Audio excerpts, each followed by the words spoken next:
ठिकाणी उपस्थित असलेले आपल्या शाळेचे प्राचार्य डॉक्टर भगवान डोंगरे, आपल्या कॉलेजचे प्राचार्य डॉक्टर भगवान डोंगरे सर, त्याचबरोबर या ठिकाणी उपस्थित असलेले उपप्राचार्य डॉक्टर गोवर्धन मुळक सर, या ठिकाणी उपस्थित असलेल्या आपल्या भोकरदनच्या माजी नगर अध्यक्षा तसेच नगरसेविका आशाताई माळी, मोरेश्वर सहकारी साखर कारखान्याच्या संचालिका शोभाताई मतकर, या ठिकाणी उपस्थित असलेले आपल्या कॉलेजचे सर्व प्राध्यापक आणि उपस्थित सर्व विद्यार्थी मित्र आणि मैत्रिणींनो, आज या ठिकाणी स्नेह संमेलनाचा आपण कार्यक्रम आयोजित केलेला आहे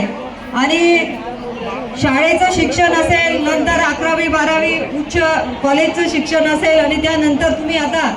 या ठिकाणी कोणी BA करत असेल, कोणी BSc करत असेल, कोणी BCom करत असेल आणि आज आपण सर्वजण या ठिकाणी आपल्या या कॉलेजचं वार्षिक स्नेह संमेलन आयोजित करत आहोत. खरं म्हणजे मला या ठिकाणी आवर्जून सांगावंसं वाटतं की तुम्हाला बघितल्यानंतर मला माझ्या कॉलेजचे दिवस आठवतात, कारण मी भोकरदन येथेच, कारण 10वी